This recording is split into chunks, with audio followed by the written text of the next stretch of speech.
All right, everyone. Thursday. Hopefully, it'll be better if you can hear me. Okay.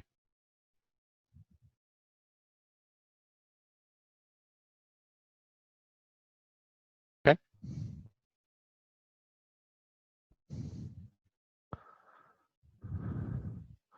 Well, that's not good.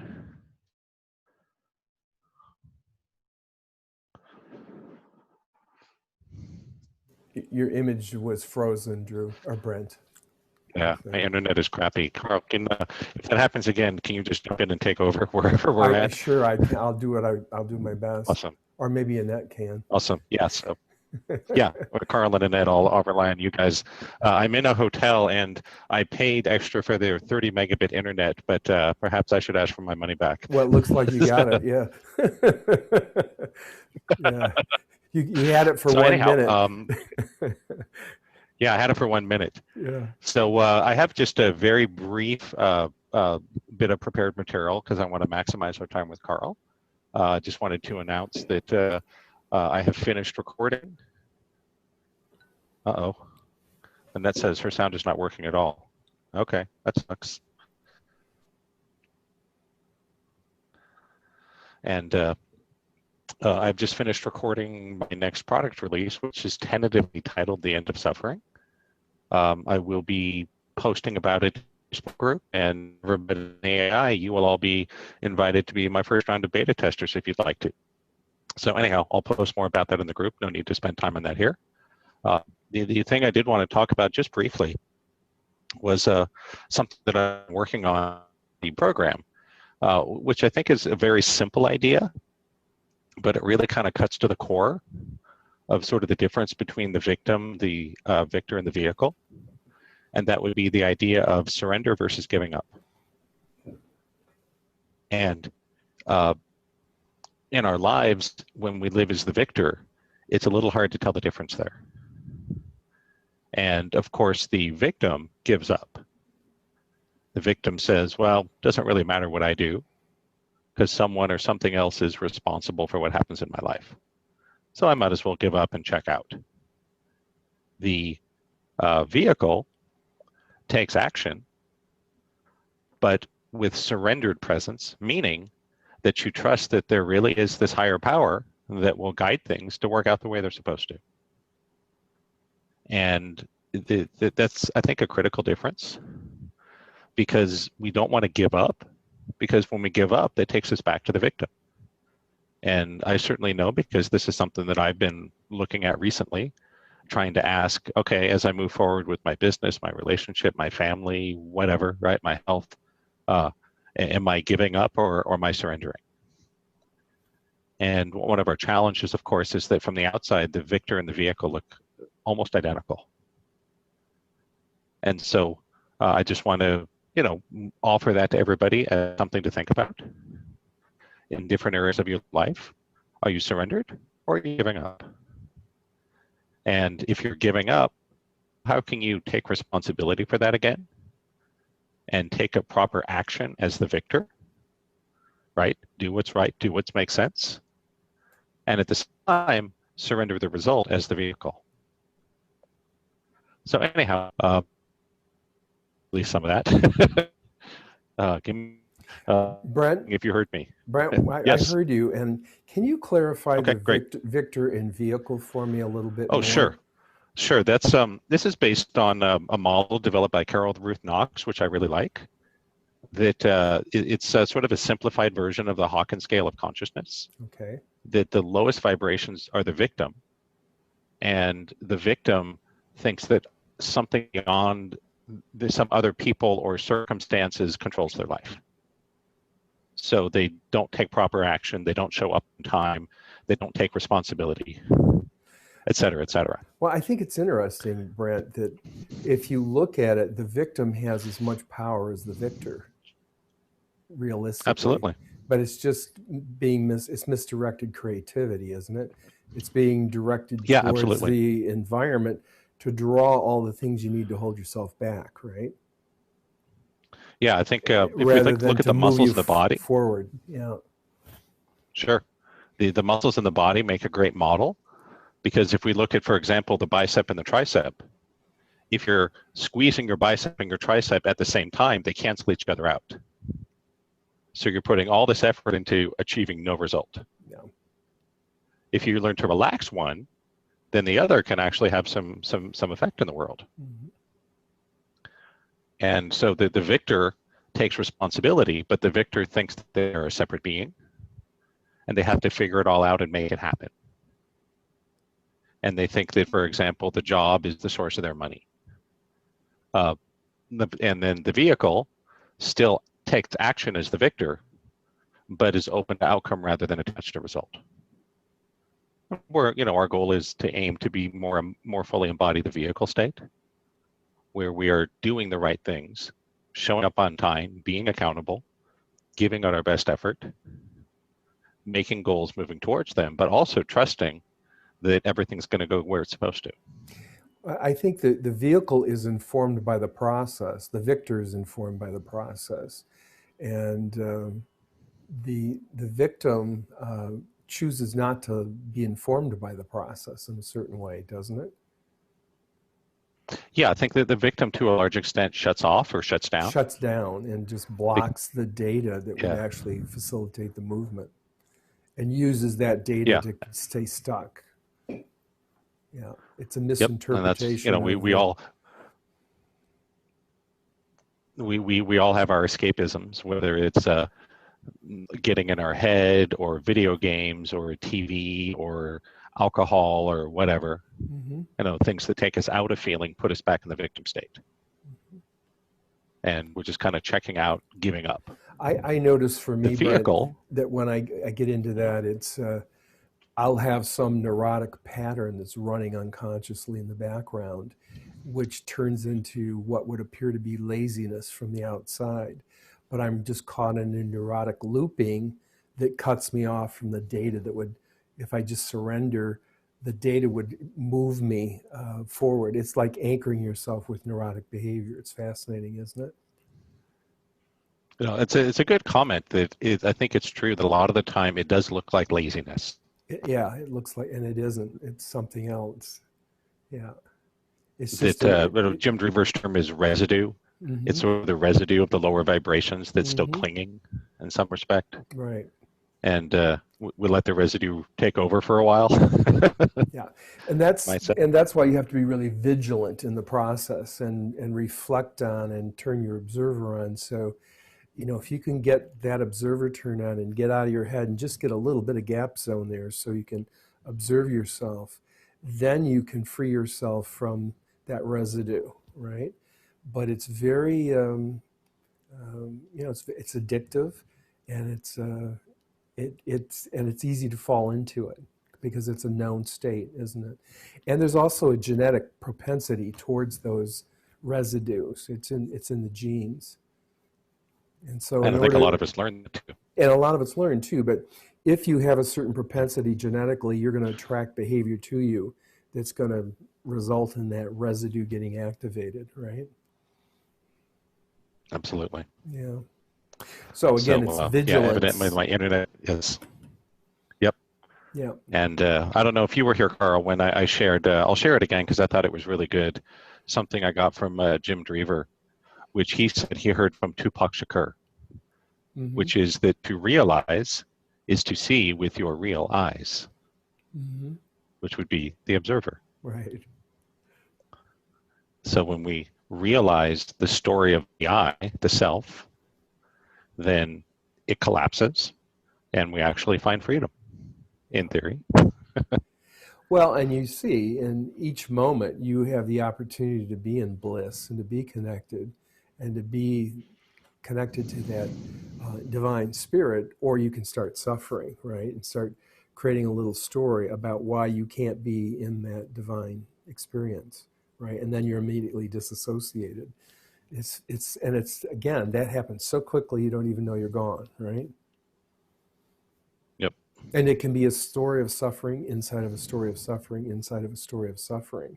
And we're so addicted to this suffering that we need it more than we need food and money oftentimes.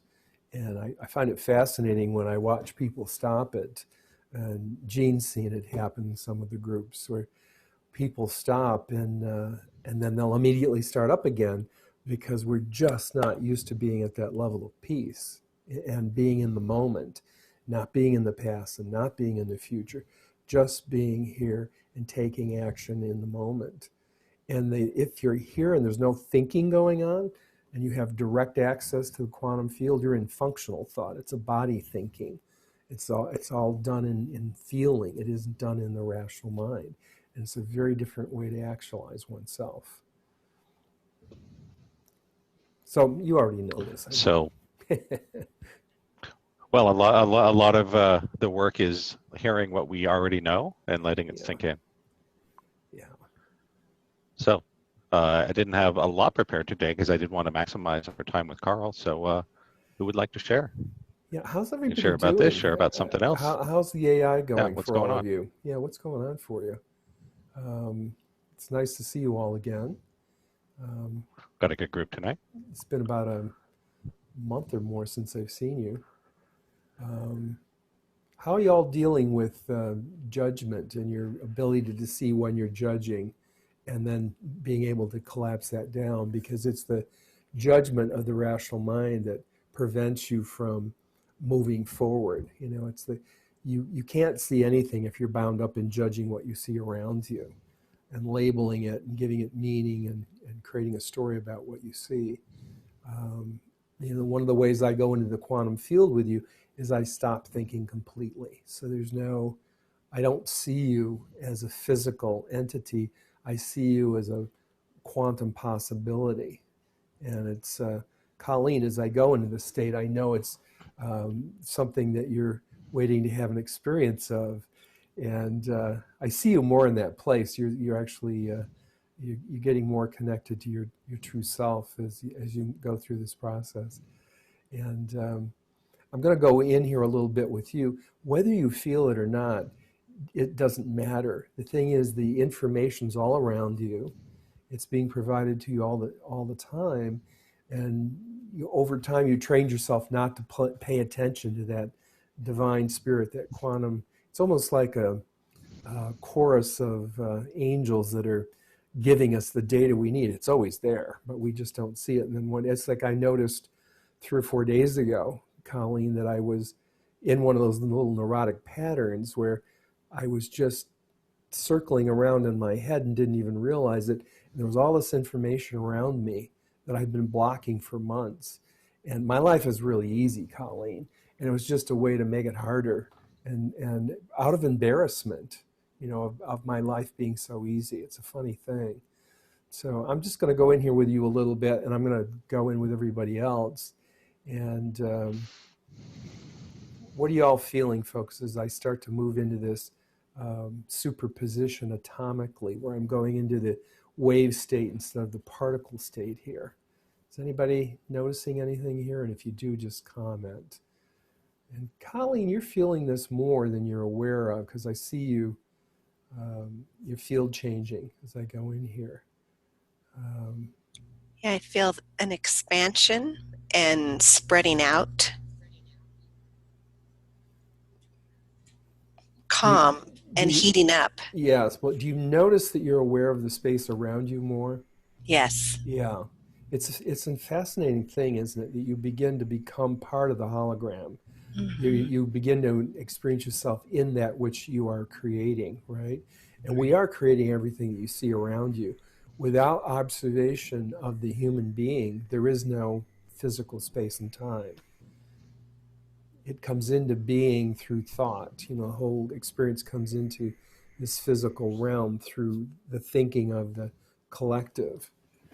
And I'm going to go in here with you a little deeper, Gene, because you've been releasing lots of old sets Yes. of memory, I guess one would call it, right? Of ways Right. of being. And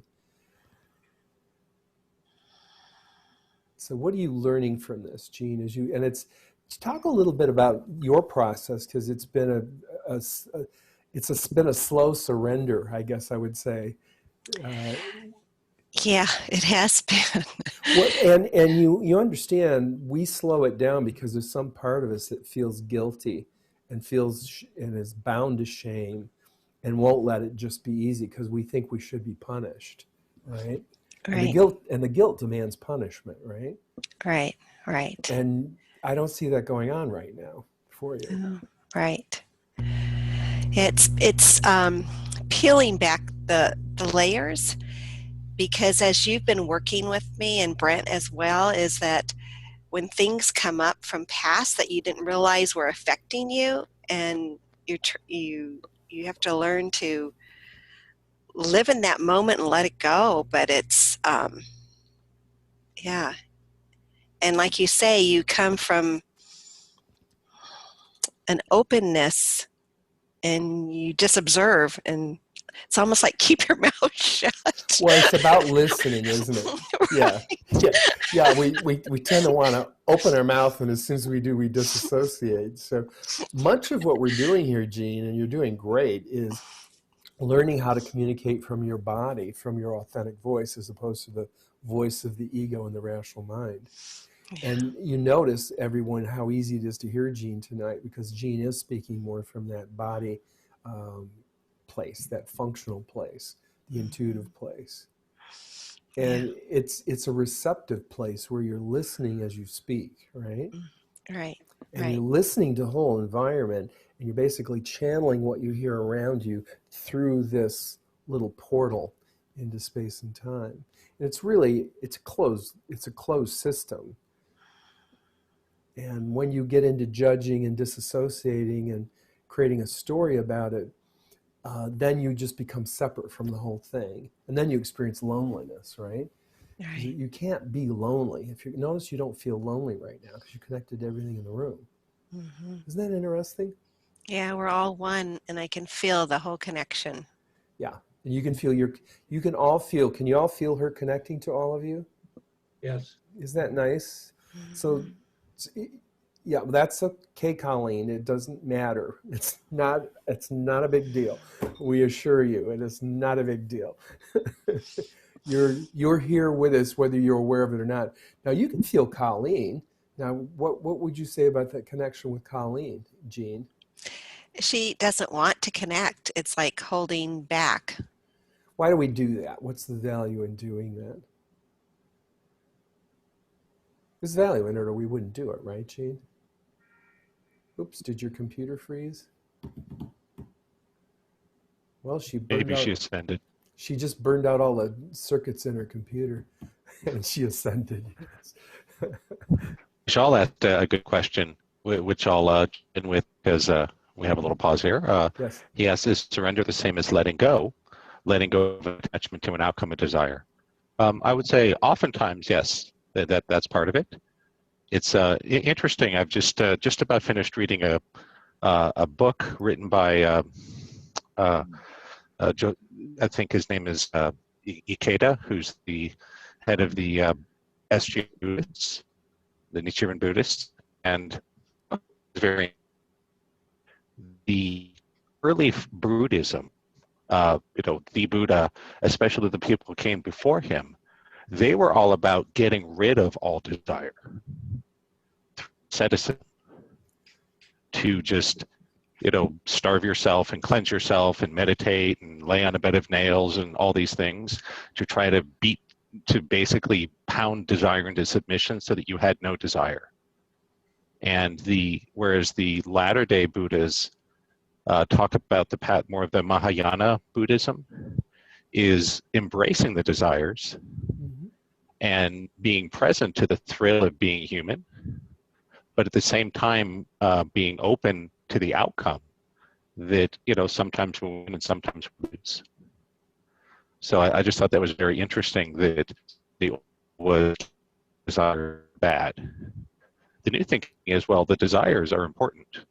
They are. And if we can master the attachment to the desire, then we get both worlds. That we can be empowered and enlivened by the desire. As long as, I guess desires are sort of like the ego, as there's this saying I've seen in different books. They'll say that the ego is a terrible master, but a wonderful servant. And I think we could say the same about desire. If we let the desires serve the divine plan, they're a wonderful thing. They are. if we let the desire take over and run the show, it can make you quite miserable. Right. And it was funny. Karl was talking about this noticing of judgment. I had a great exercise night. I had a 5-hour exercise in judgment today, driving out here from LA. And there was, I remember there was a George Carlin routine where he said that, yeah, when you're driving, everyone that drives faster than you is a maniac, and everyone that drives slower than you is an asshole. That's funny. And so I probably had hundreds of people today on the road. All of them were either maniacs or assholes. Every single one of them. And How does that work, right? You were just perfect. And over and over and over, I'd be like, my God, what a maniac. And I go, wow, that was judgmental. And I go back to driving, and 10 seconds later, wow, what an asshole. I go, wow, that was judgmental. And you see that it's all projection, right? Yeah. And it's a projection from our own, engendered by our own self-loathing, right? And we don't Can like. you say more about that? It's engendered by our own self-loathing, and we don't like the feeling of being guilty and being, having fallen from grace. And so we project it onto everyone around us, and we make everyone else responsible for the feelings that we're not in touch with. It's fascinating, isn't it? Every time you judge somebody on the road, you're judging yourself. There's nobody out there. You just get to see how hard you are on yourself, and how many aspects of yourself there are fractured out, right? Or fragmented, right? Psychologically. And eventually you can say to yourself, it's like, just get in a little spaceship and fly back in here and watch you judging everyone around you, and know that you are every single thing that you see in that scene. And that's basically that's basically what our little body is. It's a spaceship, Brent, where we get to see everything we're creating from the inside and the outside. It's like a giant pile of actuators and sensors. It is, yeah. Yeah. Did you melt down your wiring, Jean? I did when I tried to connect with Colleen. I was just like a disconnect, and everything disconnected. I went, no. Now you see the kind of power Colleen has and doesn't even realize it, right? That's right. She wouldn't let me connect, and she it just said, shut my computer. "You just wait, Jeannie. I'm going to take you out." It was like, you're not coming near me, and boy, you disconnected me. You see? I think you just got hacked, Gene. Exactly. I know. I went, no. There's nothing worse than quantum hacking, Gene. It's true. It was like this giant denial of service attack coming through the quantum field. It's true. That's so funny. I'm going to break her computer for trying to get in here. Oh, wow. I think that the interesting thing about the judging and the suffering too is that, it's like we want to be the center of attention when we're doing that in a certain way. We want to be omnipotent. We're this supreme power, right? We're running the whole show here, and nothing in our world's going to move until we let go of some little bit of control and allow it to move. It's a fascinating thing. Yeah, the only way I was ever able to really start using this energy as a healing vehicle, Gene, was I had to be willing to allow my ego to completely die. I had to face going completely insane and merging completely with God and never coming back. I had to be willing to die on every level. And then all of a sudden, when you do that, you find out you don't vanish, you don't disappear, and there's a proper role for the ego in that whole mix, right? The ego just brings the data in without processing it. Because what's happened is we allowed our ego to start processing the data, then passing it into the central processing unit, and it's giving us distorted information, right? What more do you want to say here, Gene? I'm going to go back in here with you. And then let's see if Colleen can get you again, okay? Let's see how good she is at this.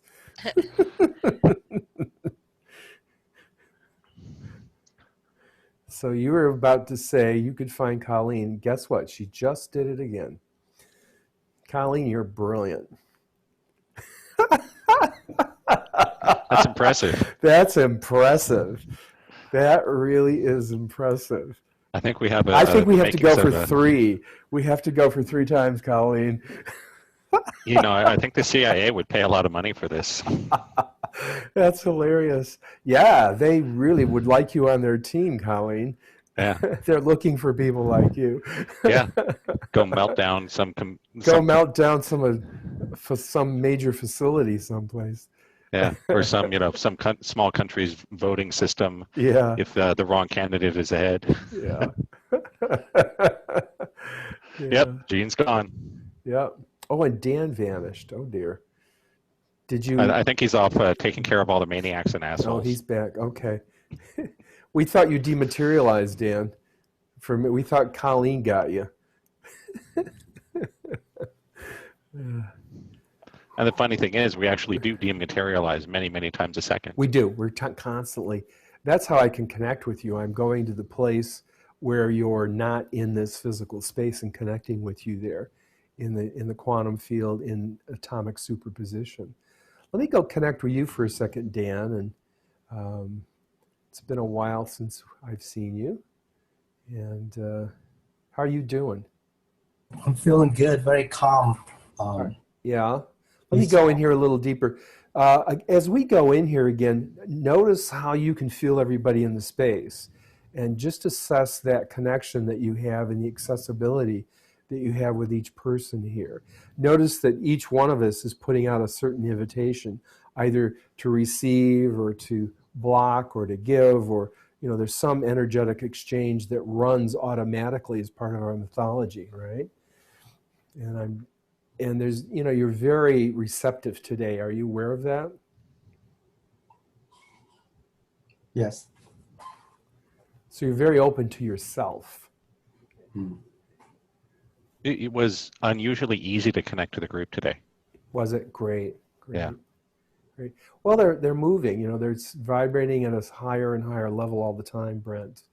You know, and it just takes time. I mean, Annette has seen the various groups that we're working with, and she's seen that it just takes time. Yes, Dan, go ahead. Yeah, even though I feel calm, but there's this feeling of just something I haven't really explored before. It's almost like moving into the unknown. And it feels a little bit scary. It's just that this sensation that I feel like it just in the unknown that I haven't really. It does feel scary when you first start going in there, because and that's one of the things that's challenging for Colleen, is that she has a very sure sense of herself intellectually and rationally, and this other realm, there's no context for it in that rational realm. And as you're saying, it's very true, and I had to go through the same thing. When you disconnect from this grounding in the physical plane, it can be very disorienting and a little frightening. And if we have any childish concepts of what God or Spirit is like, if it's this wrathful deity that we get from the church, right, we think it's going to take us out when we start going into those realms. So I'm going to go in here more deeply with you, and as you notice that Jean was feeling the space around her, I'm going to modulate through several different ranges here very quickly, just to see what feels most comfortable. Now notice you're coming forward. Did anybody notice that? He started coming forward energetically in the space, and he's doing it again. And those are actually little steps of integration and energetic. He's moving forward again. Does anyone see that? Just raise your hand if you do. It's a very subtle thing. You'll be able to see it in the playback. Are you seeing it in that? Yeah, great, Francie. I feel it like I'm being pulled towards him. I feel it more than I see it. Yeah, it happened very quickly in this time, and he pulled forward and back extremely quickly. So there you go. He's coming forward again. Do you see that? Did anybody notice? Notice that Dan's coming forward energetically. Jeannie, the whole space he's in, it's almost like we're zooming in. He stopped again, but he just slowly zoomed in. I did see it. It's like out of focus. I mean, he goes back in there. Yeah. Yes, I did see that. Yeah. What does that feel like to you, Dan, as you're going through that? So the metaphor coming forward, I feel connected with the group, right? Yeah, you're not hiding behind yourself now. You're not hiding behind the story. So were you aware of that as you took the shield down and you came forward energetically and you became accessible? Isn't that fascinating? Yeah. And you're waiting at a plane, you know, just to test it right now to see how safe it is. Are you aware of that? I guess. How safe it is for you to open your heart and be present? Because that's the thing, you know, we learned as a child it's not safe to open your heart. You're going to become attacked, you know, by the crazy adults around you. That's what happens.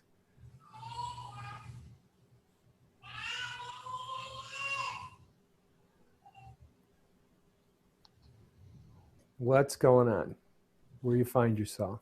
Well, as I'm reflecting, I guess growing up to a certain point, I just shut myself off. So now it's just regaining back and going back. And it takes a little time to sustain that, Dan, because your nervous system has been vibrating at that old frequency, right? It takes about 90 days to reprogram your system. And every time you go into a new level, then you have to practice sustaining it. And that's why you see these groups are so important, working with Brent and going through all this foundational work. It's a whole series of these energetic shifts that you're going through. And Brent's work is wonderful for reprogramming your rational mind in a way that allows you to move in these other dimensions. And it gives you a really firm foundation. And it, you know, can create this experience of, I want to say safety, but it's even more than that.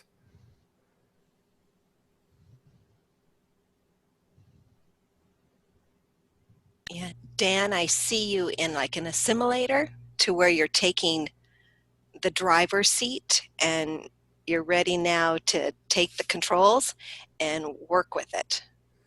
So that's what's going on for you, huh, Jean? Yes. Isn't it interesting how where you are, you see in someone else? That's so nice to hear from you, Jean, that you're actually going to step into your own healing range now and your own voice. And what's that feeling like for you? You know, and Jan's just starting to move into that space. It's owning your own, it's reflecting on you and knowing, like when you say the glass is half full or half empty, it's like don't have a judgment, just drink the Kool-Aid.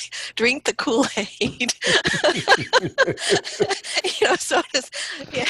I mean, I'm learning. It's Can I quote you on that? Yeah, right. Drink the Kool-Aid. Damn ya. Drink the damn Kool-Aid. Or I finally took the other red, instead of the red pill, I took the green one. So Exactly. now I'm moving into another direction. Yeah, it's definitely realizing you're doing it to yourself. So stop it. And I didn't realize, all the suffering that How serious were you for so long? Very serious. And you're laughing now. Yeah. You Right. see the humor. It's funergy now. It's funergy. Yeah. Right. Who came up with that term funergy? This new guy that I've been kind of goofing around with. Oh, you're goofing around with somebody? Yeah, Watch right. it. I know. Look out. Oh, yeah. He says, you must be funergy now. And I go, I'm going to use that word. Yeah. So it's good. Life is good. Yeah. What are you hearing, Dan? I gotta use that. Yes, I guess the energy of fun, just coming up. Did you get too serious? I did in the past, yes. Still is sometimes. Well, I'm going to go into another energetic level here with you, and let's see what you find here. Okay.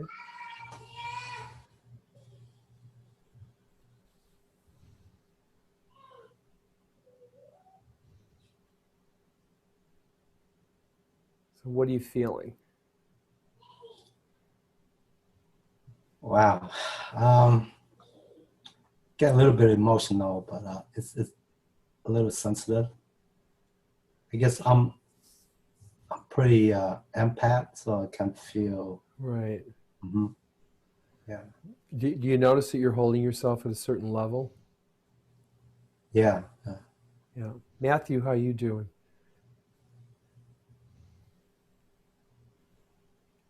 Can you hear us, Matthew? I guess he's not, doesn't have his ears in. So just notice what's going on for Matthew, Dan. Do you have any idea what's going on there? Can you read the energy? I guess his attention is on something else. Yeah. Oh, right. So there's a huge opportunity being offered to him right now. What happened? He's dodging. He's dodging it and disassociating. He's not going to let himself take this in. Isn't that fascinating to watch? And so on some level, there's a jealousy going on. He's competing with you without realizing it. And he'll hear this when he plays the video back. Isn't that interesting to see what happens? Yeah. And the universe is handing him $1 million right now. What's he doing? Shrugging it off. Yeah, isn't it fun to watch? We see this all the time. You've seen it before, haven't you, Annette? Yeah. It's amazing. We're playing Moneyball and he thinks it's dodgeball. Yeah, yeah. What do you think, William?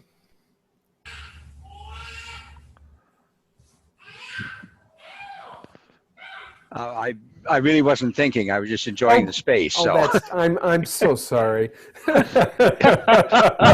I was just enjoying the space. Okay, let me go in there with you for a moment. We need to let Dan sit with it because he can only integrate so much at a time. Do you see that?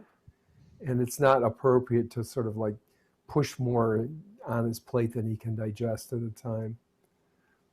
How are things going for you, William? Going fine. Yeah. What's been happening here with Brent's work for you? You know, I'm in a beautiful place right now to be the observer and not get into the physical stuff. So it's been a really interesting experience.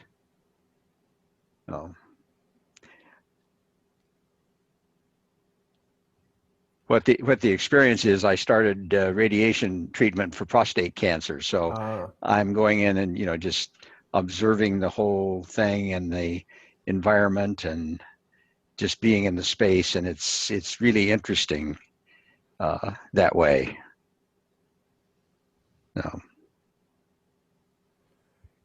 What did it take for you to surrender? What would it or what has it taken for you? Oh, what has it taken? Yeah.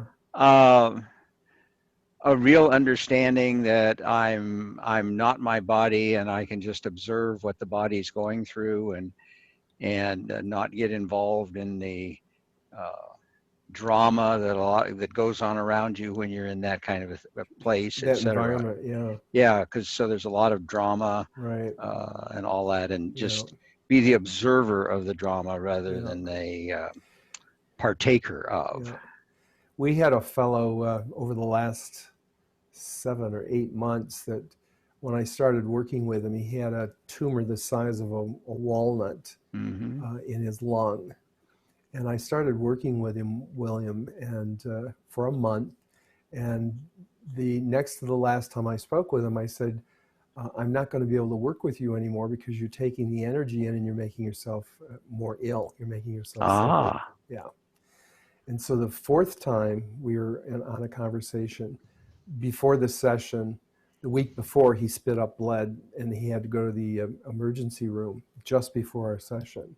And the next week, he spit up blood and went to the emergency room just before our session. And they did a CT scan on him. And the technician walked in the room and said, your tumor has filled your whole lung. It's completely accelerated in 30 days and gone from a walnut to filling your whole lung. Wow. And your lung has collapsed. And I said to him, you know what you need to do, don't you? And he said, yes. And he went into chemo, which at that point was what he had to do because that's how he'd set the whole thing up, right?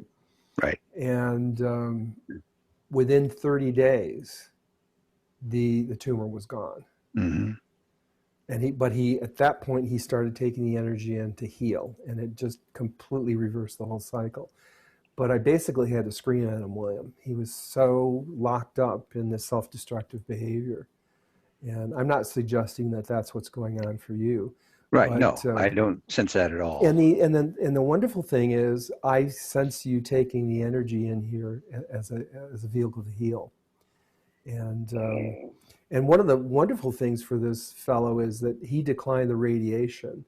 And if he'd done the radiation as the doctor had wanted to do, it would have been very destructive to him. I mean, you're doing a whole different process. Right. But this fellow never became ill during the whole chemotherapy. He was still active, and the doctor couldn't understand why he wasn't having severe reaction to the chemo. So I'm going to go into this place with you again, and you tell me where this energy is going, and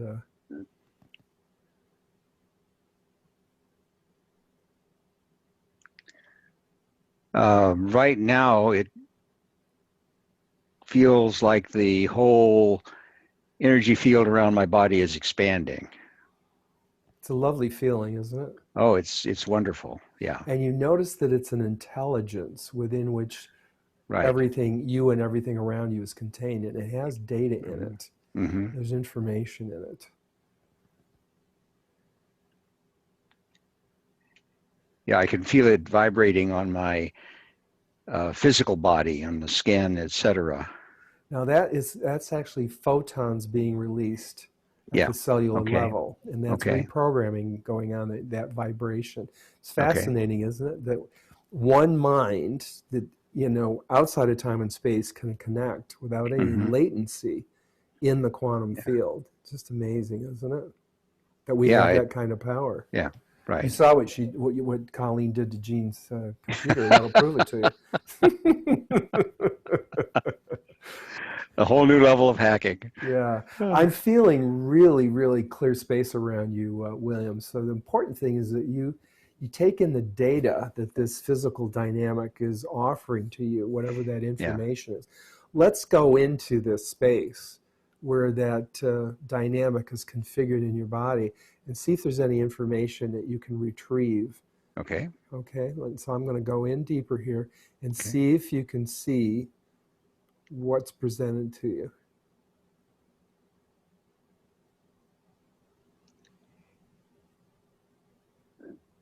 I'm going way deep in here, people. You can feel that. Yeah. What do you see? Stay down in your body. Yeah. You wanted to disassociate. Notice I know. You saw some very painful stuff, and then you wanted to disassociate. And I have no idea what it is, and it didn't feel painful. But you do and you don't. I did. You're absolutely right. I did disassociate. Yeah, but you see how it works? That's what configures the dis-ease. And so if you can go into the dis-ease and feel it, and feel the dark side of it, the negative side of it, the whatever the perception of it is that you want to avoid, you have to go in and become the dis-ease. You have to become the suffering. Yeah, it's very clear to me that there's a message there, and I've been sensing that, and I've been grateful for the message, but it's been hard to pick it up. Let's have you stop that little story, because you are not grateful for the message. You're conning yourself right now. I hate to say that to you, but that's what you're probably right. Okay, so let's just go in here again and see if you can get this, and allow yourself to feel the depth of the emotion around it, because it's highly charged. And if you can just let it outgas and play through you without dramatizing it, that's the key.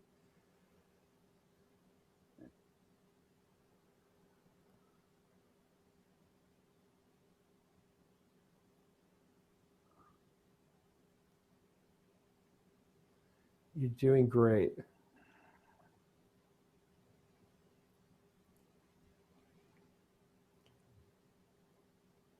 Is there anything that you can bring back yet? Are you ready to bring any of it back? You may not be if you are. I'm feeling a charge coming in, but I can't put any words to it. Well, it doesn't have words associated with it. That's why. Yeah. The challenge is to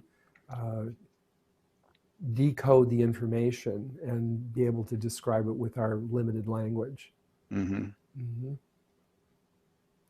Now, I'm giving you access to it on the complexity of it on a feeling level, because you've been disassociated from those emotions for so long, and pushing that content down.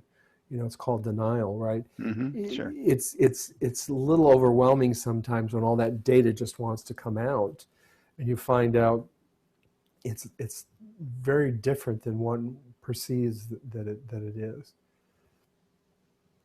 What you're going to experience is self-love when you allow the shadow material to come out, you see. Mm-hmm. And that's what you're withholding from yourself.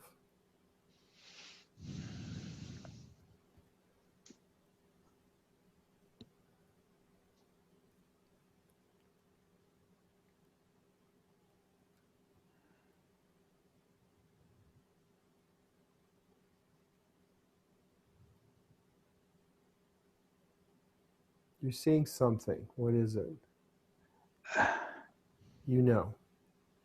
I probably do, but I'm yeah, and that's I'm fine. not getting in touch with it right this moment. I'm going to engage some of the other people here because they're watching you go through this whole process. Yeah. And thank you for putting yourself on the line, because it's extremely useful for everyone else to watch you go through this process that we all go through. Mm-hmm. Okay. What are you seeing here, people, as we track through this? Please join in with us. Well, first thing I heard a couple times when you were going in with him sounded like the rumble of thunder in the distance, which to me felt like power. I don't know, but it was very interesting because usually I don't get the such a strong auditory impression. Oh, you got it. Isn't that great that you were reading that?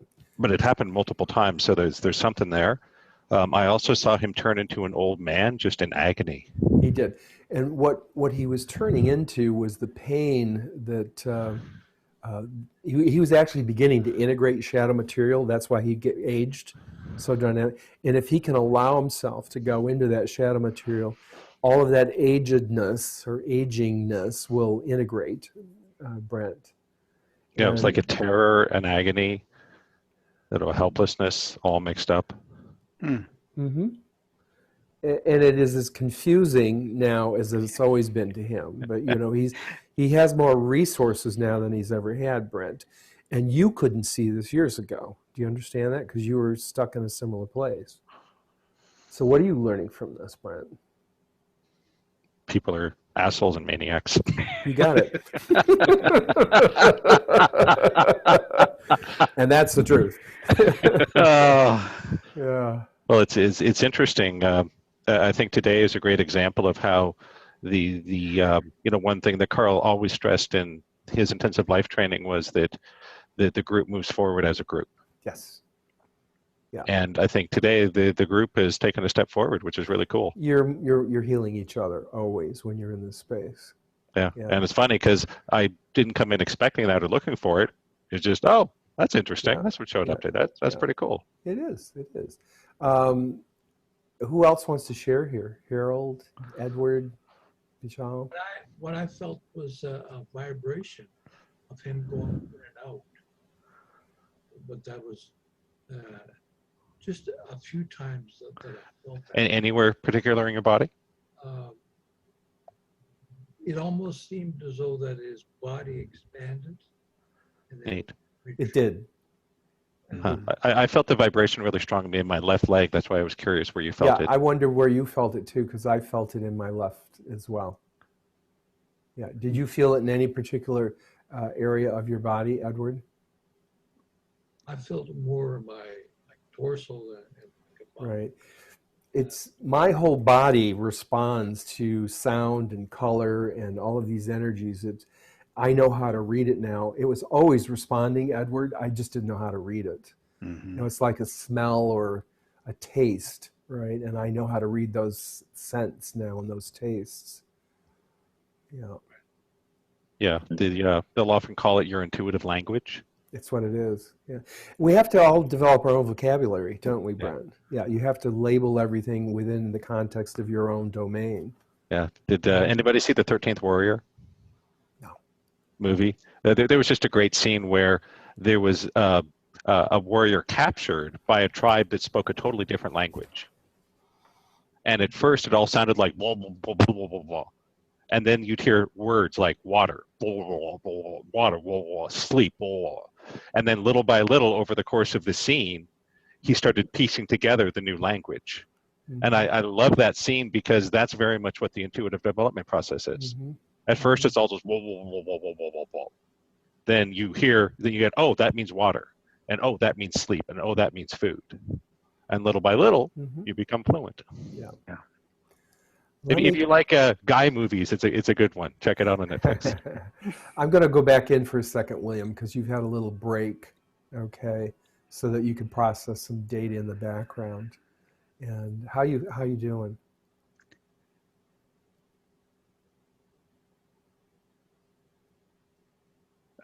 I'm doing fine. I feel almost like I'm floating. I understand. Energy is just floating, and yeah, your wisdom is showing up. Yes. The Buddha nature is it's very present. More present, yeah. Yeah. Yeah. You can feel that Buddha nature in Edward as well, and you can feel it in different phases of development, each of the people here today, William. It's like a wiseness. They're very wise. Yeah. They're wise as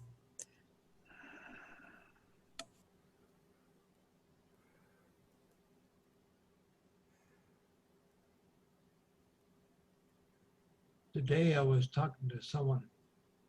You read my mind. And are you aware of that? It was very interesting. What I was describing is that when we look at something, if we can see it as a spirit and allow what we receive back as spirit, that means we're operating, I guess, at the ultimate level, or yeah, highest level. You're seeing yourself reflected back in everything around you. Mm-hmm. Yeah, and I can see that in other people if they allow themselves to feel love serving others. I don't know, it was just kind of a very interesting thought that this is a big step for me, because I can see if everything around me is spirit, and I'm projecting it as well as receiving it. You are. Perfect observation. And I am, that's the space that I want to be in. Everyone, can you feel him feeling that as he's speaking? Mm-hmm. That you know he's in that experience, and you feel how you can take that into your own awareness, and it expands your consciousness. Yeah. And you see, Edward, we don't have to do anything except sit in the vibration, right? Right. You don't have to yak about it, right? If you could speak in that voice on command, I think you could make a lot of money as a voice. Oh yeah, absolutely. I'm going to go in a little deeper with you, Edward, and give you an opportunity to feel more of the spirit around you that you're co-creating. No, thank you. And know that it's us, it's not me, right? Right. It's all of us. There are no others.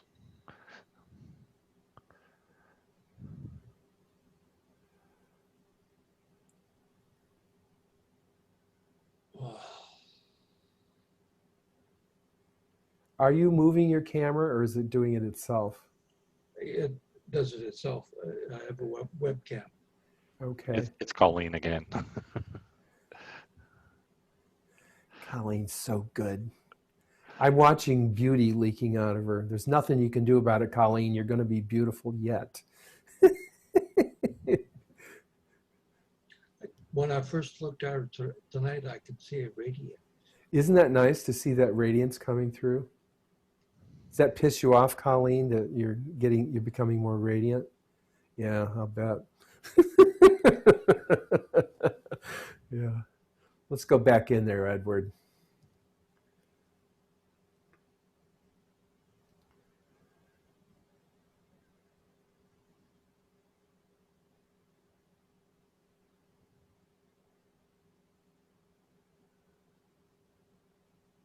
You're getting younger.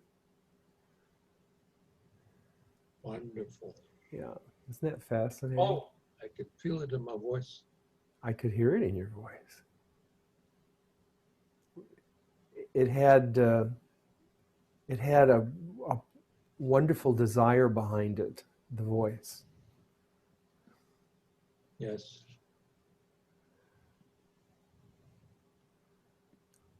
What are you experiencing? You can see the color coming back into its face. Yeah, there's a whole circulation. There's a shift going on here. Hold on a second, Jean.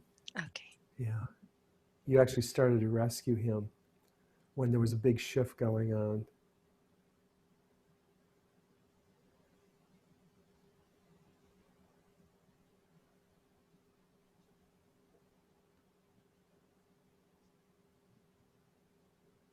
He's getting young again.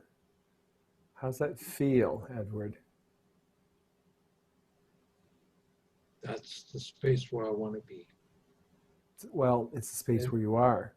There's no wanting necessary here. Do you hear me? Gotcha. Thank you for reminding me. Space where I'm at now. It is where you are. Now, where do you find yourself? Just report the details.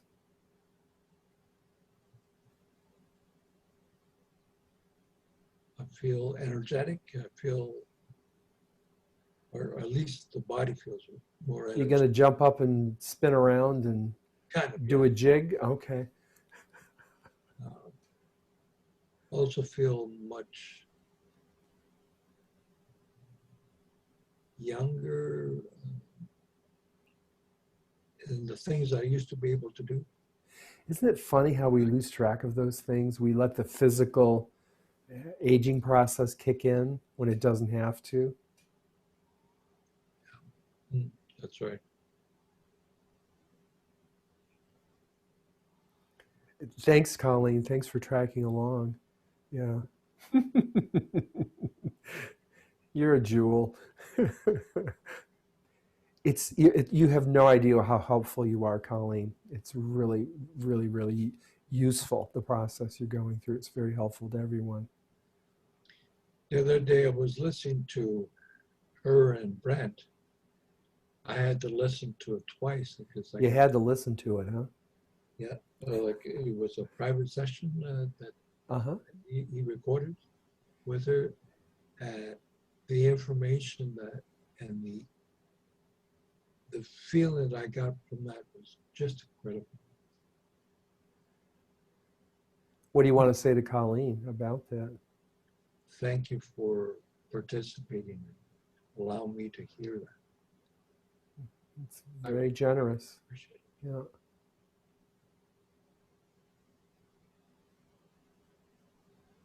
How you feeling, Edward?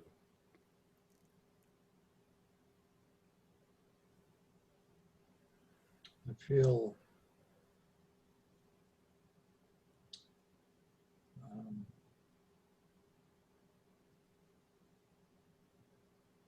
it's valuable.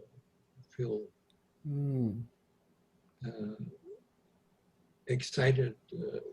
Isn't that interesting that you lost your sense of having value? I think I did many years of multiple sclerosis. Well, I can understand that. But now it's coming back to me because I know I'm on the right track with you. And it feels so comforting to know that I can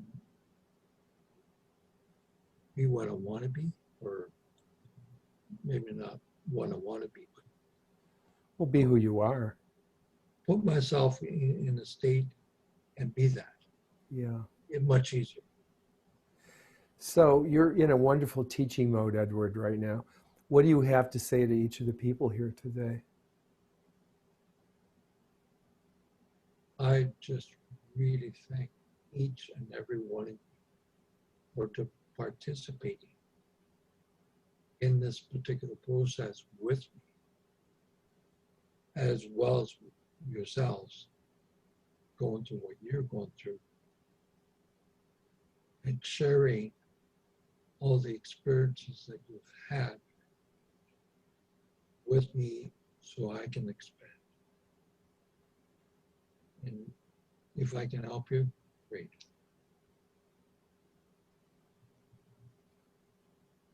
Because I want to be of service. Edward, have you ever heard the term human doing? Yes? Yep. I think a lot of us get tricked into thinking we're human doings. Yes. No. And then we don't do what we've judged what should be done, and then have a convenient excuse to beat ourselves bloody, huh? And judge yourselves. Yeah. Harold, do you want to share anything here? Yeah. I've been kind of going in and out of my body. I mean, when we first started and you talked about being a wave, I suddenly, well, not suddenly, but I kind of was sitting here staring at my legs, but they didn't feel like my legs. And I've been going kind of in and out of what I consider normal human state, and being disconnected and saying, you know, and basically I see a body here, but it's not mine at all. Right. It's an interesting field effect, isn't it? This physical container. Yeah. Yeah. What are you feeling right now? I'll go in a little more deeply with you. And how do you experience that? Now, Colleen, notice he's shifting physically as well as I do this. So you seem to be able to see that. So that it gives you a better sense of what's happening here energetically for folks. What are you experiencing, Harold? Share it. I feel like I'm not here physically as a body. I'm just here as consciousness and kind of looking at this physical body and the room around it, but I'm not really here. I mean, notice you can see behind you without looking. Yeah. Isn't that interesting? Mm-hmm. I've always been able to see behind me. So yeah, I know. How you doing, Nancy? I'm doing well. I've loved this session, and I just wanted to tell. I'm forgetting names, so I apologize. Edward, you're an inspiration. So, and I got to experience some real strong body sensations when you were working with William. And I kind of closed my eyes rather than visually looking at him. That's an because option. The energy was very, very strong. And it was, and I know I go through this, but he seemed at the beginning of the call, his story about being in a good place because he was an observer. I watched that kind of crumble as you started talking with him, and kind of shattering that and asking him to look and observe outside of that. And the fear and just vulnerability showed up, which I was relating to. And so I just sent him unconditional love and was interested in how the process was going. So let's go in a little deeper with you. Okay.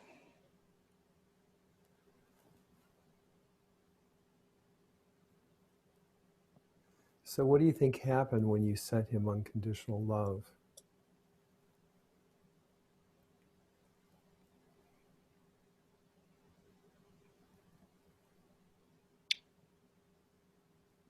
I was sending it to myself as well.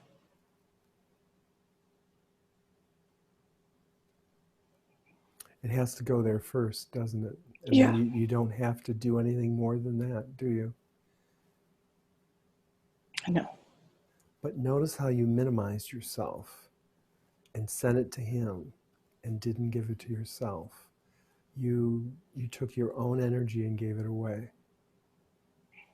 So And there's limitless a lifelong pattern. Yeah, and there's limitless energy in the universe, as you can feel here, right? Right. It's not my energy. It's not your energy. It's us. It's it. It's everything, Right. isn't it?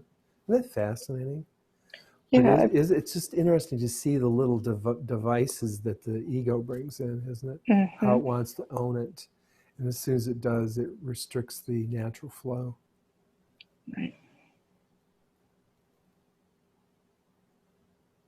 I've been spending an inordinate amount of time with my mother caretaking her in and out of the hospital and such. And I'm finding and noticing a lot of strong patterns. Are you noticing, are you aware of the resentment? Yes. Okay, Yes. I could feel it as you were. Yeah. It's okay to resent this whole thing, to hate it, and to find it distasteful. If you don't own that, you're just going to take yourself out. Yeah. That does not mean anything about you. I found myself saying, okay, how would Source look at this? How would Source look at this? Because I was having a lot of moments myself. That's how Source was looking at it. Yeah. Yeah, I mean, this is what Source goes through. Do you hear me? Yeah, I could hear it in your voice. It reminded me of sort of the Santa Monica New Age poser that pretends to be all nice and lovey-dovey on the surface, but there's all this seething resentment and hatred going on. There are none of those in Santa Monica, Brent.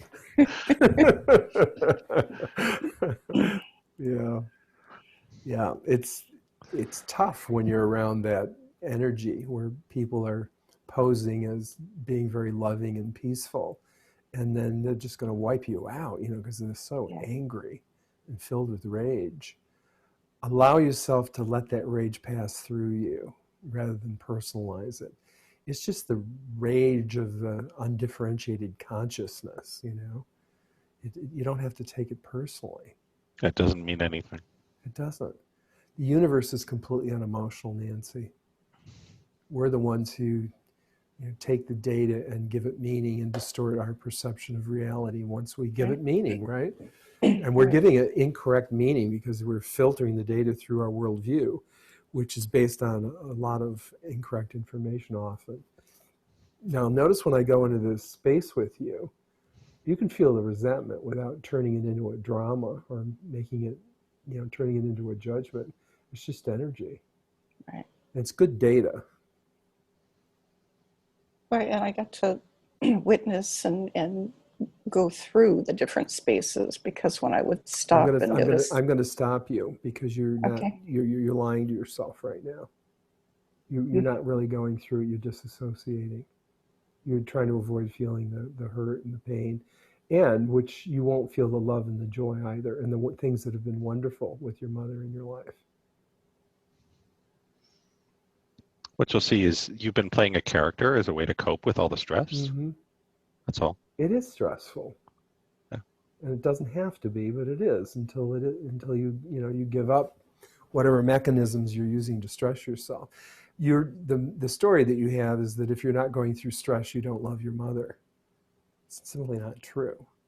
And if you don't feel sadness, if you lose her, you don't love her. That's not true. Your mother is always part of you. It's timeless. You can't lose her. You can't hold on to her. You can't hold her here. It's just a constant flow of information. Will you take it in? You're being offered wonderful, wonderful, wonderful experiences.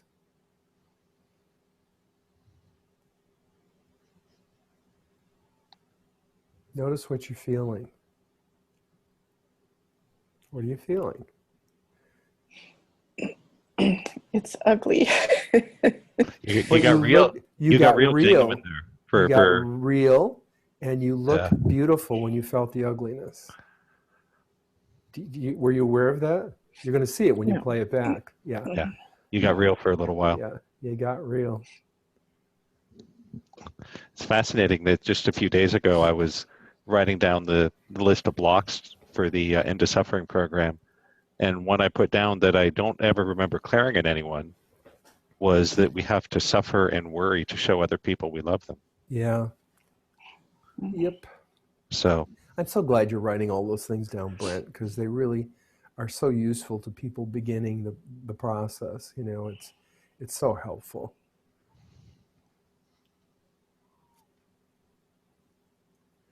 So, you know, you can think you're heartless and unloving and a bad daughter. You know, that's an option, right? Or you can just, or you know, you can just, it's real. You know, you be in the experience of this. You're never going to have it again. You know, take it, breathe it in.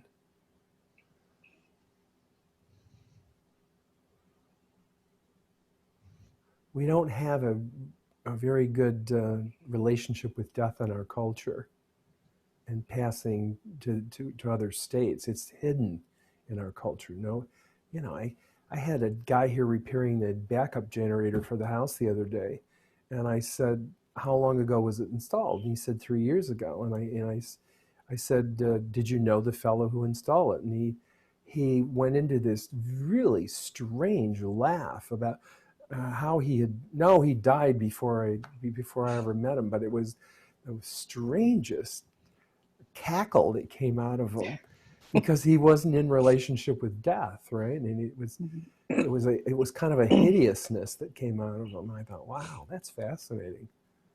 yeah, it wasn't that long ago that we all were born and died at home. Uh-huh.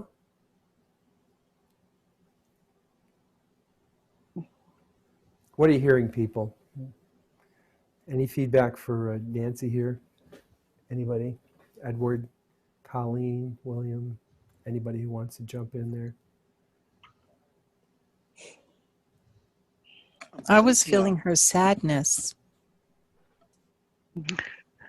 Yeah, I was going to say the same thing because at one point I began to tear up, and just a whole bunch of sadness swelled up. What's really amazing is that you can feel the sadness now and find out what it's really about. Is it about you or is it about your mother? Oftentimes it's about us and how we haven't shown up in our lives, right?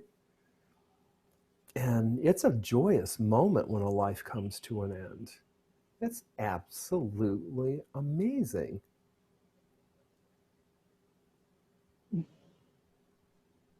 And the arrogance of getting caught up in your own stuff and not being there for your loved one. We don't realize that's what we're doing, do we, William? We get caught up in the arrogance of our own projections. And we think we're feeling sadness or whatever the hell it is. It has nothing to do with them.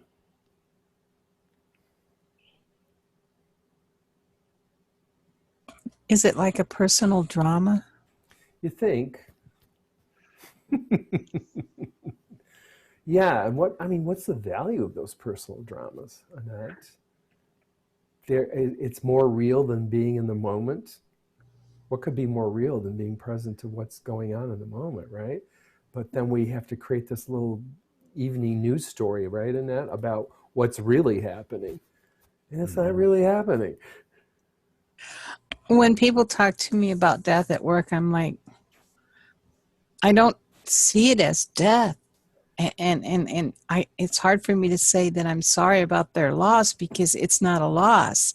So I'm always lost for. I tell them, I go, they're in a better place. Well, you can just listen, and every person's experience of death is their experience of death, isn't it? Depending on the complexity of their mythology and the culture that they grow up in, the tribe that they grow up in. Each tribe's experience of death is different, right? That is true. A lot of it's your beliefs. Go. I was going to say, can I share? I have a sister who's stage 4 cancer, likely to die. And I guess when I was talking to her, about the possibilities, if you could live, but really getting, no, she's not choosing to live. She's choosing to die. And boy, it's so important that you support her choice, Colleen, isn't Well, it? that was it. I realized the only reason I didn't want her to die is because it's inconvenient for me. Well, damn it, it is. No, I mean, It is. no, seriously. I thought, why should you live? You're going to have to deal with it, yeah. Yeah, so I won't be sad. It's like, well, no. Yeah. You don't need to. And you're not a bad person if you're not sad when your sister dies. It's like, it's fine. It's her choice. I get it. And I have to support her choice. You do. You do. We work really hard to, pick our specific disease and deal with it. Yep. Well, good for you. That's the most loving thing you can do. Yeah. It's the most loving well, at thing least you can do. something's working positive. It's not about being positive. It's about the truth. That it's none of your business what she does with her life. No, you're right. You're absolutely right. Yeah, it's not about positive anything or negative anything, is it? It's just none of your business. It's her choice. Yeah, we can't make. I know. No, I was just celebrating the fact I wasn't getting yelled at this time. I love it. I love it. Yeah. Okay. Well, it's probably not a coincidence that the greatest warrior cultures all through history had zero fear of death. That's what made them the greatest warriors. Yep. Spartans, Vikings, samurai. Who else wants to share here? We have a few people who haven't spoken. I'm not going to pick on you. You pick on yourself. You know who you are. You know who you are.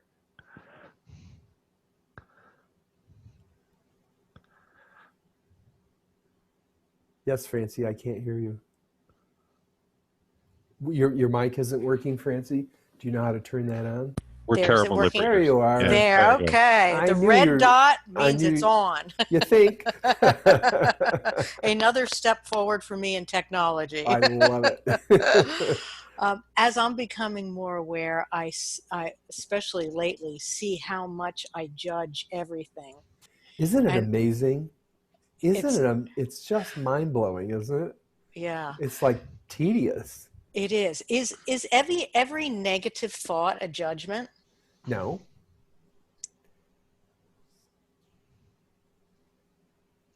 All right. Just if you can, I don't know how to answer that for you. You already know the answer. You couldn't ask the question, but you'd have to tell me, just report the details of the experience, and then I'd tell you whether you were judging or not. Okay. Right? Because if you can see an event and just report the details, it isn't going to have a negative or a positive spin. It's just going to be an event, right? All right. When you're really, really present to life, you can be run over by a truck and be completely present to it and have a lot of pain in your physical body and not be suffering.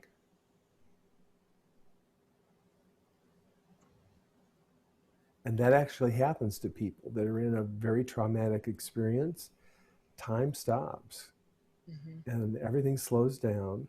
And even though they're going through a very traumatic event, they have a whole different experience of it. They're present to life in the moment. There's so much going on, they can't judge anything. All they can do is just take the data in. I think a lot of us set the bar too high by thinking we're supposed to be without judgment, and then judging ourselves when we have judgment. Well, notice, Francie, that as you become more and more conscious and more aware, when you give up the judging, you're left with the ability to discern differences, and you're actually training yourself to exercise extremely refined discernment. It's when you take the spin off what you're observing, which is the judging, casting it in a positive or a negative, that you're left with pure data, right? And then you can really make effective choices. Okay. Because it's about taking action, isn't it? From the data that's being presented to you.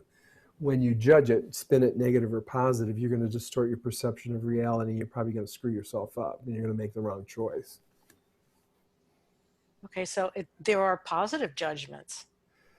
There are. And what I'm suggesting is we want to get to a place where you're not putting a positive or a negative spin on anything. Okay. It's like, you come up to a traffic signal and there's a red light there. And the red light within the context of our tribe means stop, right? And the green light means go. Right. The red light isn't a good thing or a bad thing, and the green light isn't a good thing or a bad thing. They're just events, right? And we've ascribed meaning to them. Yeah. How many times has it turned red right before you're going to go through the intersection? You're all, damn it. Yeah, you go, damn that light. Well, it has nothing to do with the light, right? Right. Who are you damning, right? What are you damning? I don't know. One time God flew down from the heavens and kicked ass on the light. I guess you guys are doing it wrong. Yeah. So notice that one of the things that you do to trip yourself up, Francie, is you play dumb. And you're not stupid. But you go into a very interesting, you play an interesting role that you were cast in as a child, that women aren't as smart as men or something like that, and it's just not true. But you start acting like you're not capable. It's just simply not true. Okay. You know what you can do. You know how effective you are and how functional you are. So what's the value in playing dumb? What are you doing with it? Now, it's a way to manipulate the people around you, right? When you asked me that question, you were manipulating me, right? I didn't realize that. Well, that's what consciously. I know. It's a way to get attention, right? And to be the center of attention. It's one way to do it, isn't it? By acting dumb? Mm-hmm. Like you just did again. Isn't that fascinating? I'm going to go in the quantum field with you here.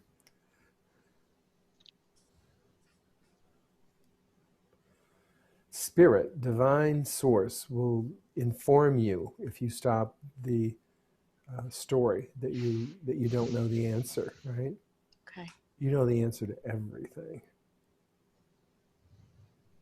Can you see yourself playing dumb right now? Go in your body and take a look at it. Okay. What's that feel like? Yeah, what's that feel like?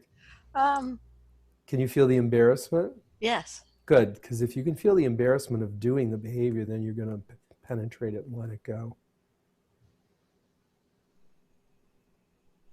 You're going to see the look on your face when you play this video back. Okay. What comes over you, what passes over you when you start playing dumb, and the horror and terror that you're feeling when you're doing it.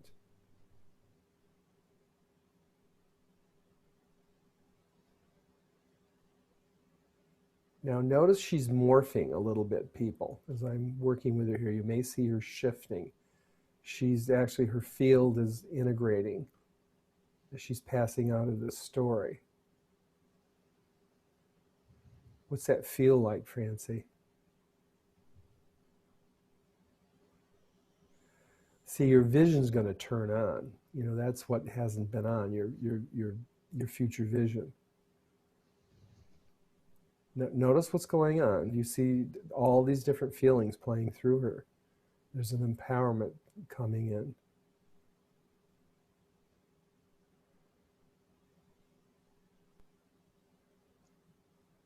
Interesting, huh? What are you learning here, Francie? I've never ever realized that I play dumb, so it's pretty amazing to be able to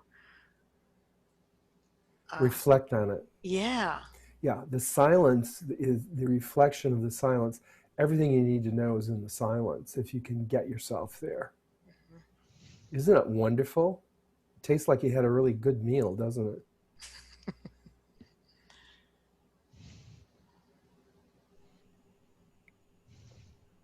Yeah, it's like I had no idea. We're in it. How would we know, right? Mhm. This is what's been keeping you out of the loop. Okay. And it's been keeping you stuck at a certain level of experience. You're very gifted, Francie, but you just don't know it because you were told that you weren't, and you believed people. And so you stopped exercising your creativity. You want to say something about this, Jean? I was just thinking the same thing as getting caught up in people telling you, no, you can't do that, or because I know I was going through that all the way through growing up. I Yeah. was like, cousins and Jean, family and can you stuff. see the sadness this unexpressed sadness that she's had a good part of her life because she Right. truncated her own, growth Right. a long time ago. Yeah. We took on their fears and judgments Their as our story. own. And Mm-hmm. when you're aware of it now, especially as an observer, you're going, oh my gosh, look what I've been doing to myself. Yeah, the key is to not beat yourself up, Francie. Right. Because guess what? How many lifetimes do you think you've done the same pattern, right? And here you are, you have an opportunity to integrate all of those lifetimes because there is no time and space. It's all happening right now. I mean, there's such beauty in you, Francie, that you've never seen. It's just nobody ever helped you see what it was, what a gift you bring to this planet, how unique you are and how different you are. There was nobody around you that could mirror that back to you accurately. And so we think we're crazy, because we're so unique.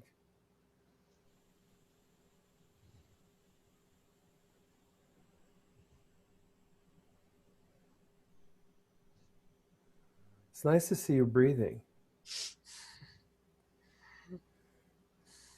What are you finding in that breath? Go into your body. Stay in your body. Come out of your head into your body. Come on. Yeah, there you go. There you go.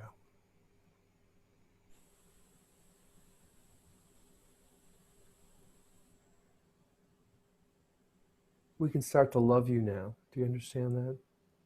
You're going to let us love you. There was no way to penetrate you before, to access you.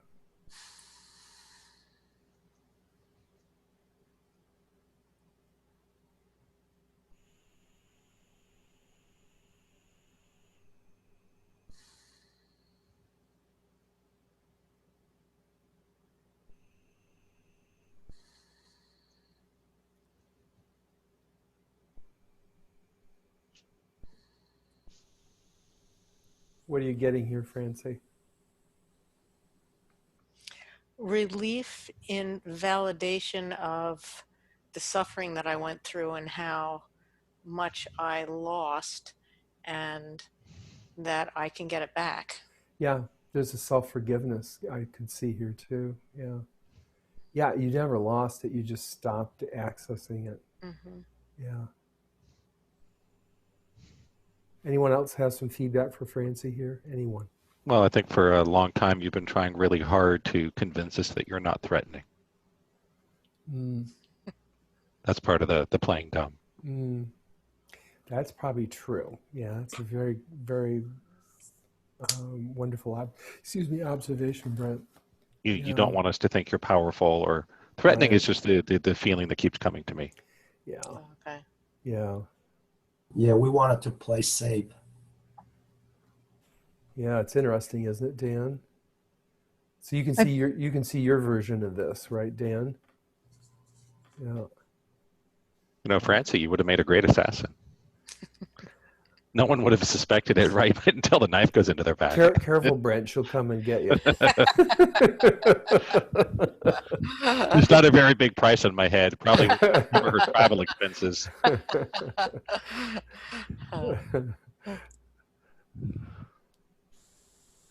Bijal, what are you hearing today?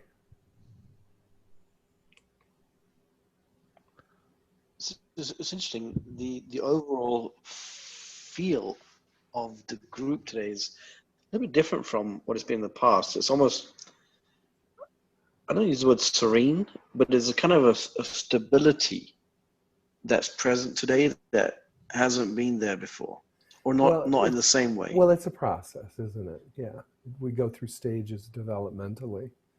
Yeah, the group as a whole now is taking in a lot more information from the quantum field.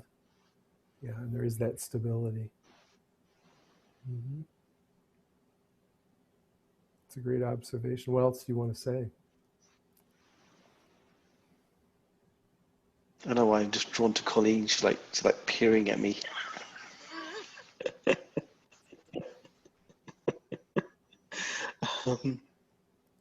Don't worry, I won't nuke you. Thank you. It's there's a sense of everyone's going through their own stuff, but they got a better handle on it than maybe in the past. Yes. Their observer is more engaged. They're taking it less personally. There's an acceleration in each person as a result of that. Acceleration in the development of the awareness and a greater objectivity. Mm-hmm. Yeah, not as connected to their, well, I'm going to say it for myself, I'm not as connected to my crap. To your mythology, yeah, your crap, yeah. Isn't that fascinating? Right. Yeah. Like it's there, it's present. Yeah, it's always there. It'll always be there. Yeah, you can use it whenever. Conscious choice to. Yeah. And not being attached to it is a far more creative place, isn't it? Right. And that's kind of going back to what Brent said right at the beginning, which is sometimes, that distinction between, how to say, quitting or surrendering, right? Or letting go, saying, okay, right. Sometimes you win, sometimes you just gotta move on past it. And when you don't, it's because the energy wasn't right, and if you did, it would misdirect you, right? Mm-hmm. Yeah. You just trust and you surrender to the universe, and you stay focused on your vision, and you will get there. You will take the path of least resistance, and it'll be the most unique, brilliant, wonderful experience you can possibly imagine. Yeah. What do you want to share with us, Matthew? It's great to get back into this space. I've been pushing myself a little too hard. As Brent was saying in the beginning of the session, that there's this distinction between surrendering or giving up. And I took on a lot of projects in the last, let's say, month or two, and I'm pushing myself maybe out of fear that I don't want to feel like I'm giving up because I want to accomplish a lot. Matthew, could we just have you let go of all those stories? Sure. Because they're just stories about suffering, and none of it's real. Fascinating, huh? Can you see the addiction to the suffering and how the stories simply keep us grounded in that addiction? You're speaking as if you don't have free will and choice, right? And you're speaking as if you were a victim of the stories. You wrote the stories, you cast them, you set the stage, you bought the furniture, right?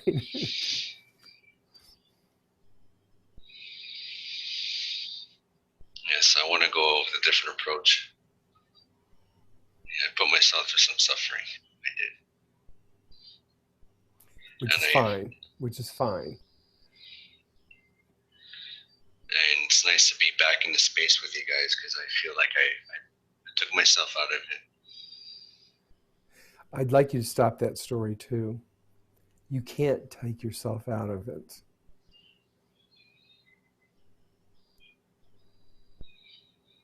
Well, one thing Karl has said a lot that I find a lot of value in is that everything that takes you off your path always brings you back to it at a better place. You can't get off your path, Matthew.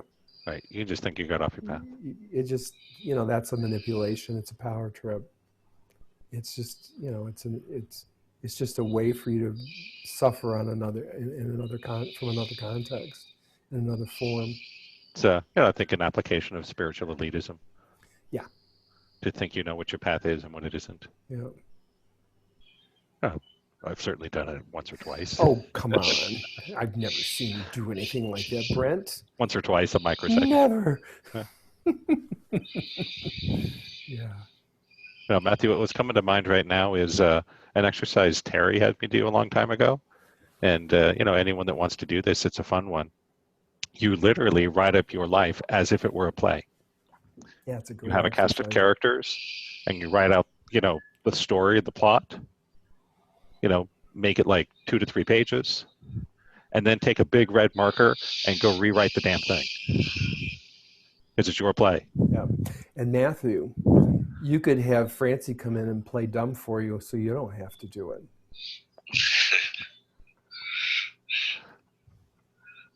Yep, I can play dumb too.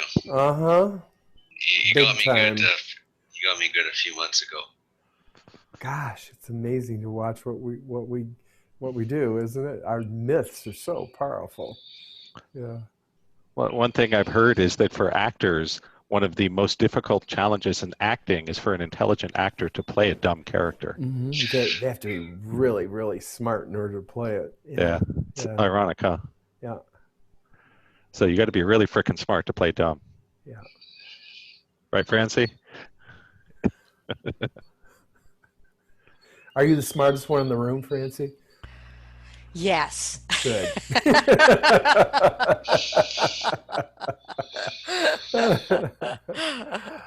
Is there anything else you want to share tonight before I finish up? You guys have some time to talk amongst yourselves here, or if you want to talk about anything else, let me know here.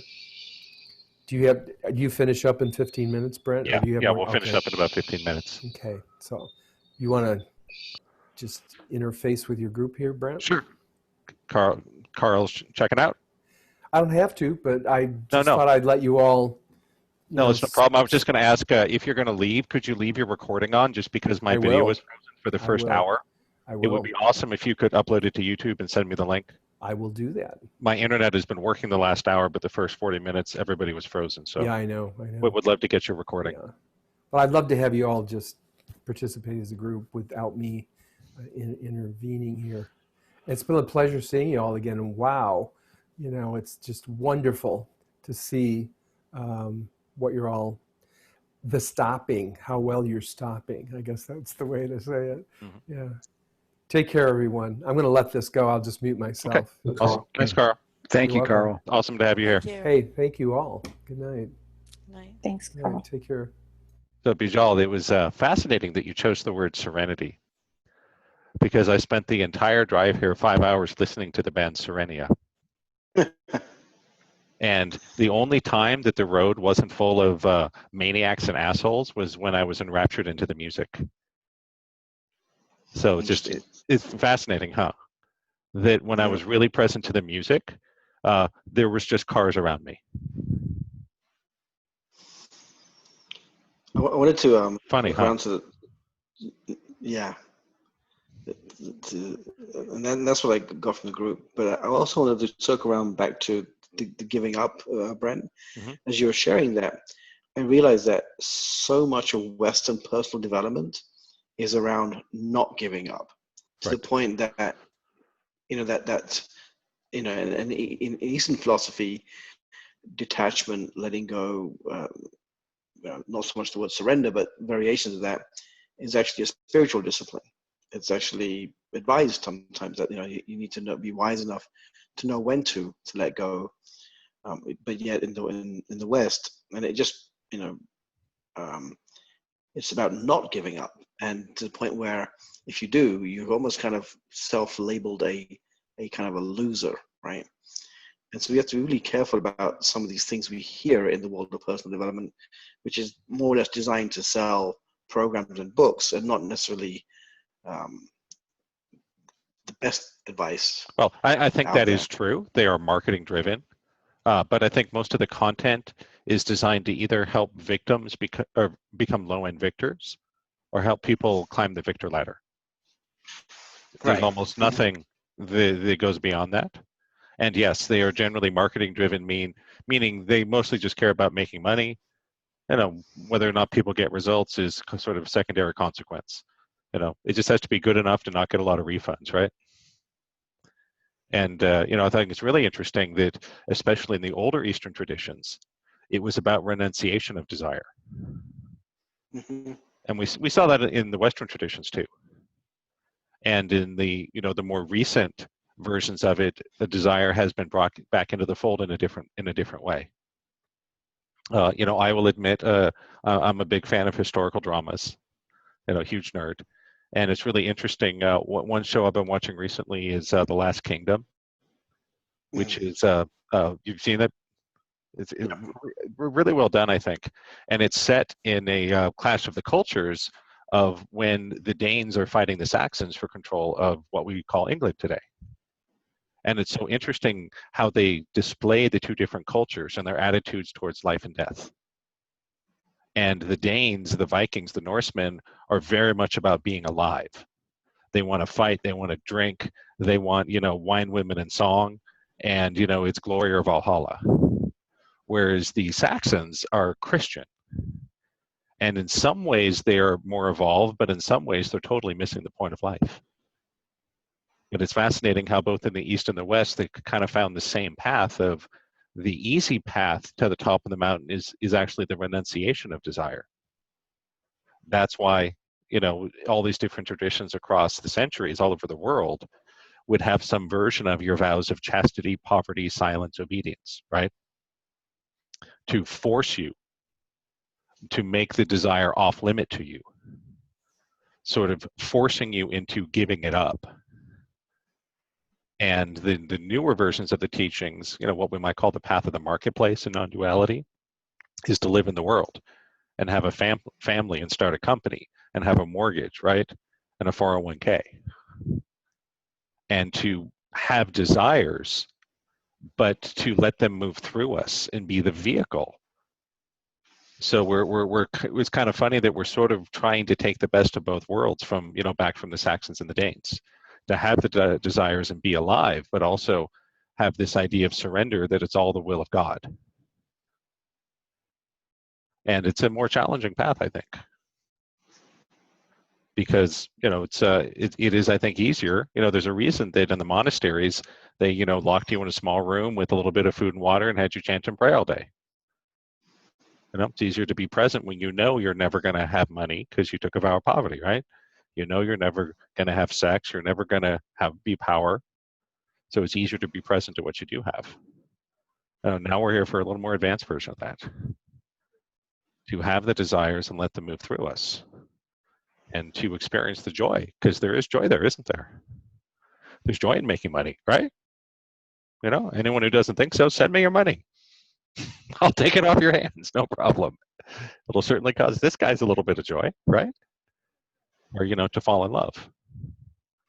But we have to be willing to, experience all aspects of it, because ultimately that's what the soul is about. The soul, the divine aspect of all of us, chooses all experience. And it's only our human conditioning that has created this judgment that we've been talking so much about, right? That earlier on Bill, we saw, at least I saw, this, old sick man like in agony. Well, guess what? The soul wants to experience that just as much as it wants to experience making $1 million. So when we can surrender to that, just let it move through us, then I think it gets easier. So the good news is we don't have to give up our desires. But we sort of, I think one thing with the judgments, a good word is transparency. That I think it's a high bar for us to try to get rid of our judgment. At least I don't know how to do that. I've thought about it a lot. I'm a pretty smart guy, at least as far as humans go. I have no idea how to get rid of all the judgments. We let the judgment happen, and little by little, hopefully let it become transparent. Because when the judgments are opaque, that's all we see, right? Like me on the road. All I see is maniacs and assholes. That's all I see. And when you're stuck in that judgment, it runs you, it takes over. When you let it to become transparent, it's just like, oh, there's a judgment happening. Then the whole starts to weaken. And for me today, looking back, that only happened when I was really enthralled into the music. Then it was just cars. Slow down, speed up, slow down, speed up. Didn't mean anything. But funny how life has a way of giving us lessons all the time, huh? You don't just learn spiritual stuff when you're sitting in a weekend seminar. Every moment of your life is filled with meaning and teaching. And it's totally normal, I think, that we don't notice it till later. Anyone ever had an experience like that? You go, wow, that was a really powerful teaching moment. I had no idea that was coming, right? Cool. So what I think I'm going to do is, since it came up and was coming up so strong for Matthew, I'm going to offer as homework to write up the script of the play of your life. And when I did this, the target length was 2 to 3 pages, because I don't want this to be some monster project that you don't do because you think it'll take forever. No, not like that. Just the highlights. Cast of characters. The 5, 10, 15 most important people in your life. And just a short description of the plot, of the highlights of things that have happened. And run it forward like the life map until you die. And then once you have it, I encourage everyone to get with a partner and share your stories and go and frickin' rewrite them. You are that powerful. That our relationship. Go ahead. Brent, are we rewriting the past? Yes. Or are we, okay, we get to rewrite the past. Cool. Yes, you get to rewrite the past. Yes, absolutely. Because, this is another thing Karl has said a lot that I really think there's a lot of wisdom in, that we tend to think of the past as fixed and the future as malleable. But really the way it works is the past is the malleable piece. Specifically, our perception and relationship to the past creates the future in a fixed and deterministic way. So if we keep looking at the past the same way, we're going to keep creating the same future. And if we look at it on a quantum level, that makes sense, doesn't it? We can't ever, as biological beings, have a direct experience of something that's happening right now. Everything that comes through our biology is delayed. It is an illusion projected in the mind through the sensors of the biology. A simple way to think about that is, I got my little water bottle here, right? When I look at this little water bottle, I'm not seeing it as it is in that moment, am I? I'm seeing an illusion of what it looked like in the past. And that's a very fragile illusion, isn't it? Because I cover my eyes and I can't see it, right? I cover the bottle and I can't see it. I turn off the light and I can't see it. Anyone that's ever done drugs knows how fragile human perception is. One little microgram of the right chemical and phew, everything changes. Pink elephants all over, right? So our biology is nothing but a simulation based on data taken in from the environment. So when we think, well, that happened and it can't be changed, it's like, no, we had a perception that happened. That's different than it happened, isn't it? And, we don't want to get carried away here.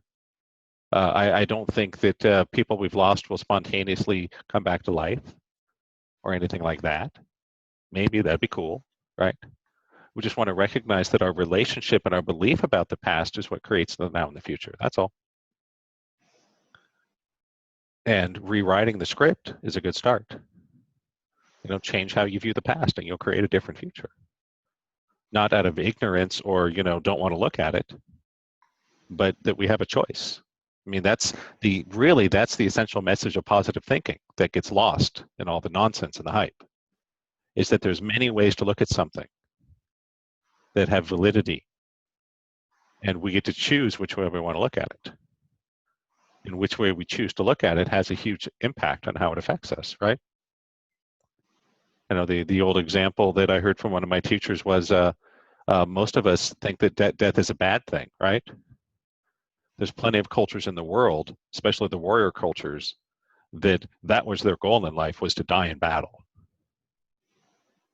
You see this in the, lots of things, but in the Last Kingdom, you see the Danes when they know they're outnumbered and they're going to die, they get this huge grin on their face, and it's, tonight we feast in Valhalla.